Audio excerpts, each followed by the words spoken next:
This brutal rapist tonight is on the loose.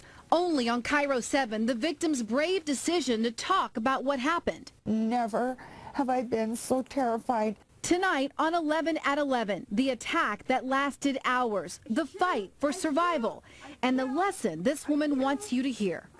And that woman hopes that you might be able to help find her attacker. Detectives say the man walked into her home in Hoquiam in the middle of the day and tortured her for hours before she got away. KIRO 7's Gary Horker is here now with that woman's remarkable story. Steve, Angela, this woman believes firmly the only reason she survived this brutal attack is in order to warn other women and make sure this man is identified and he gets caught. He came out of the store here. And Denise feared for her life when she stared into the eyes of her attacker in her own home. Oh my God, there was a stranger that grabbed my arm as I'm coming down the hall, and I ran for a gun. Denise says she grabbed a .38 caliber revolver, pointed it at the man's face, pulled the trigger, but the gun wasn't loaded. Nothing clicked. It went click. She says the stranger grabbed the pistol from her hand. And he just slammed me with as much force as he could in the face with it. Denise showed us photographs of her battered face. She says with every blow she felt herself slipping into unconsciousness, but she fought to stay awake.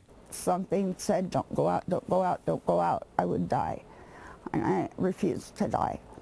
Denise says the man raped her and tortured her for hours. He drugged me by every limb for 3 hours, 4 almost hours, through the house. When the man dragged her to her car, put her in the passenger seat intending to drive away, she says he turned his back for a few seconds.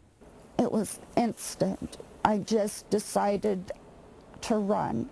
And this battered and bleeding woman, who also battles heart problems, found the strength to sprint and jump ditches. So I just stayed as hunkered down as I could until I got halfway down the driveway, and I took off.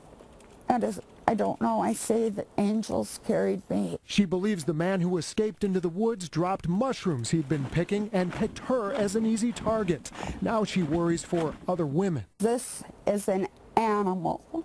He needs to be stopped. I believe if it was any other woman on this road, they would be dead today. Now, Denise tells us the man was distinctive for two things. One, he was very small, she says, about 5'5", and he spoke only Spanish. Grays Harbor County detectives believe he still has the pistol that he took from her.